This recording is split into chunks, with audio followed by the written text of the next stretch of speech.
Okay, let's dive into this. We've got a story that, well, it really shifts things for someone who's been facing execution for, what, over a decade. That's right. Lindsay Sandiford, a British woman convicted back in 2012 in Bali for drug smuggling. And her death sentence wasn't just handed down, it was upheld by Indonesia's highest court in 2013. Seemed pretty final. It did. But now there's this quite remarkable diplomatic development. She's actually set to be repatriated to the UK.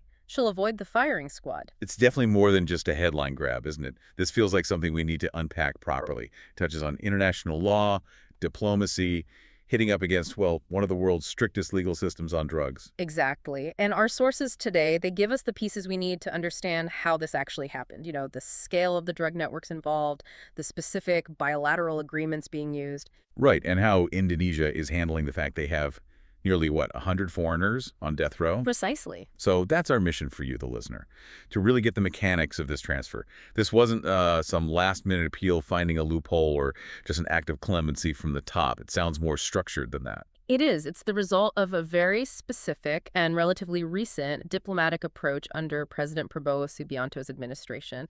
We need to connect the dots here from, the individual crime to why deterrence seems to be failing in Indonesia, and then how foreign policy is stepping in. Okay, let's start with Lindsay Sandiford herself, the crime that landed her in this situation. It all began in 2012, right? At Bali's airport. Yes, Denpasar Airport. Big tourist hub, but also, sadly, a known spot for drug couriers. Authorities searched her luggage. And they found quite a lot. They did. 3.8 kilograms of cocaine. It was hidden in the lining of her suitcase. Wow. And the value. Estimated at around 2.5 million US dollars. So you can see why the Indonesian authorities viewed this extremely seriously. Not just personal use, obviously. Right. And given Indonesia's incredibly strict stance, the path to the death penalty was quick. Very quick. Sentenced to death by firing squad. And crucially, as you said, Indonesia's Supreme Court upheld that sentence just a year later, 2013. So, judicially speaking, the door seemed firmly closed.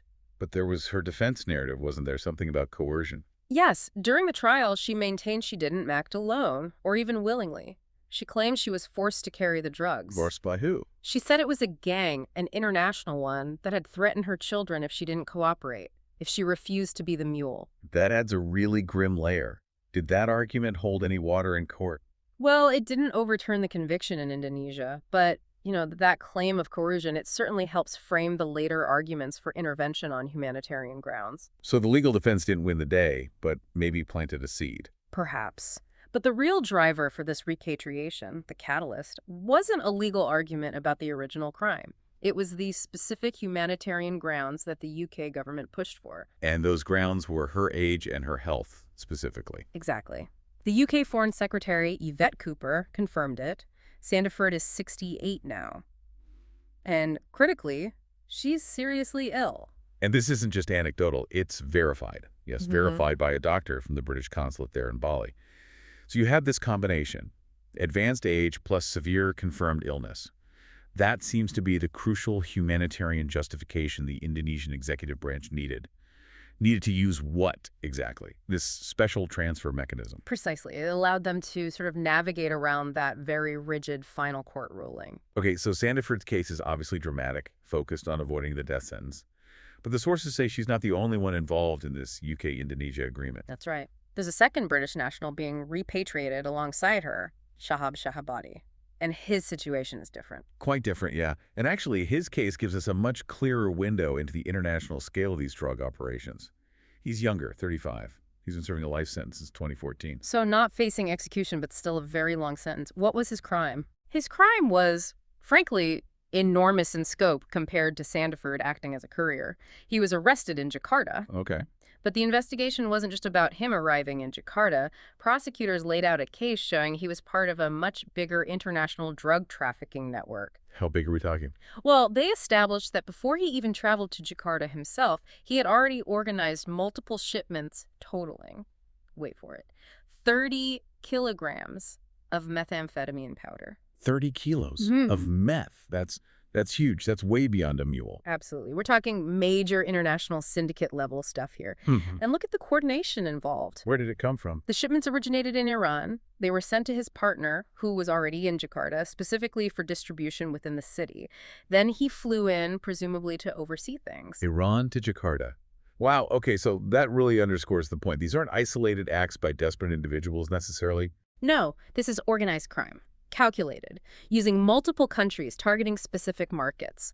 Shahabadi's case proves these are sophisticated, cross-border syndicates making deliberate business decisions. Which brings us to a really critical point, doesn't it? If Indonesia has these incredibly strict laws, death penalty on the table, why on earth are syndicates sending 30-kilo meth shipments there? Why is it still such an attractive target? That is the paradox, isn't it? You have these draconian laws, theoretically maximum deterrence. Yet organizations like the UNODC, the UN Office on Drugs and Crime, they consistently flag Indonesia as a major drug smuggling hub. A key distribution point for Southeast Asia, right? Exactly. So why doesn't the deterrence deter? Yeah, why aren't the networks scared off? Well, the reason cited in our sources is actually quite disturbing. It's demographic almost. The international syndicates are specifically targeting Indonesia because of its very large and relatively young population. So the potential market size just outweighs the risk. That seems to be the grim calculation. The sheer number of potential customers makes it profitable enough to risk losing couriers or even mid-level organizers who they likely see as replaceable. That really puts the justice system's response into context. And the numbers of people caught up in it, they're quite stark, aren't they? They are incredibly sobering. Looking at the official data from Indonesia's Ministry of Immigration and Corrections, What does it show? there are roughly 530 people currently on death row in Indonesia. 530. And the overwhelming majority of those, let's be very clear, are for drug crimes. Okay. And how many are foreigners? Because that seems key to this diplomatic angle. Nearly 100. Almost 100 foreign nationals are currently sitting on Indonesia's death row. Wow. Nearly 100. That must create enormous diplomatic pressure for Indonesia trying to balance international relations with this hardline domestic policy. Huge pressure. And it's not an empty threat. We need to remember Indonesia has carried out executions relatively recently. The last ones were in July 2016. Who was executed then? 4 people. 1 Indonesian citizen and 3 foreigners.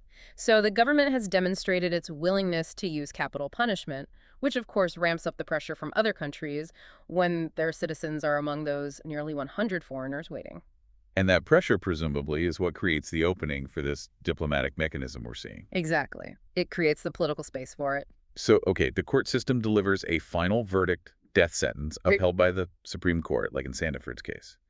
How does the government, the executive branch, step in and arrange a transfer without looking like they're undermining their own courts or going soft on crime?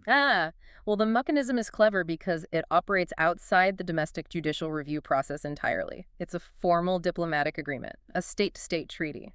So this deal for Sandiford and Shahabadi, it was officially signed. Yes. Signed by the UK Foreign Secretary, Yvette Cooper, and Indonesia's senior law minister, Yusril Iza Mahendra. So it's not like appealing the sentence itself. It's more like a prisoner exchange agreement almost, allowing the UK to take over the responsibility for the sentence. That's a good way to put it. Minister Mahendra himself confirmed it's not instantaneous. The actual transfer requires both countries to go through a whole series of technical and administrative steps first. Bureaucracy. Well, yes, but necessary bureaucracy to ensure legal continuity.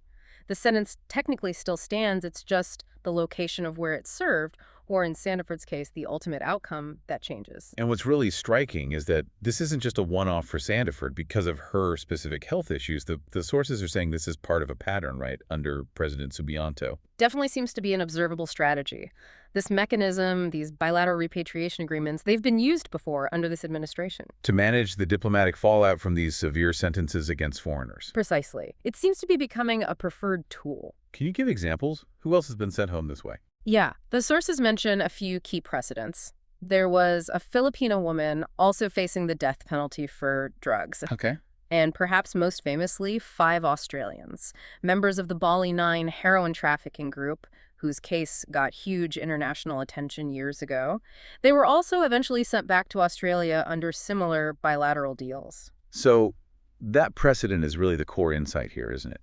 Indonesian law itself, the letter of the law, hasn't changed. It's still incredibly strict. Death penalty remains. It remains firmly on the books, yes. But this diplomatic channel, this bilateral agreement route, is being used strategically by Subianto's government. It essentially lets them shift the burden of punishment back to the foreigner's home country. That's the tension, exactly. You have the judicial branch delivering the harshest penalty, fulfilling the domestic legal mandate, but then the executive and diplomatic arms step in to modify the enforcement of that penalty through international agreement. It gives them an out, basically. It provides a strategic avenue, especially when there are compelling humanitarian factors like Sandiford's illness. It lets the Indonesian government show some flexibility internationally, relieve that diplomatic pressure. Without having to publicly backtrack on their tough-on-drugs stance domestically or change the actual laws. Precisely. It's a way to navigate that tightrope between domestic legal rigidity and the demands of foreign policy, especially with almost 100 foreigners potentially facing execution. So, wrapping this up, bringing it back to the start. This deep dive really showed it wasn't just about the headline, grandmother escapes firing squad. No, not at all. It was about understanding that unique intersection of factors. Yeah. You needed the specific humanitarian grounds, Sandiford's age, her confirmed illness. Crucial factors, yes. And those had to align with this emerging diplomatic strategy, this pattern of using bilateral agreements that we're seeing under President Subianto. Right. A strategy that allows them to shift the problem, essentially. The net result is clear. A death sentence, confirmed by the highest court, gets effectively circumvented via diplomacy. It really does raise big questions about what these agreements mean in the bigger picture, doesn't it? It does. Are they primarily a humane safety valve for extreme cases? Or are they becoming a standard political tool to manage international relations? And that leads to the final thought for you, the listener, to maybe mull over. If the whole point of these incredibly strict laws, like capital punishment for drug trafficking, is deterrence. Maximum deterrence against these powerful international syndicates. Yeah. Does the increasing use of these repatriation agreements, often framed with humanitarian language, actually change the risk calculation for the people running the drug networks? That's the provocative question. If they know their courier, or maybe even a more senior figure, might eventually get transferred home thanks to diplomatic wrangling, does that lessen the perceived risk of operating in Indonesia? Or does it just mean the burden of punishment, maybe a long prison sentence instead of death, simply gets shifted from Indonesia's system onto another country's? Oh, something to think about. Yeah.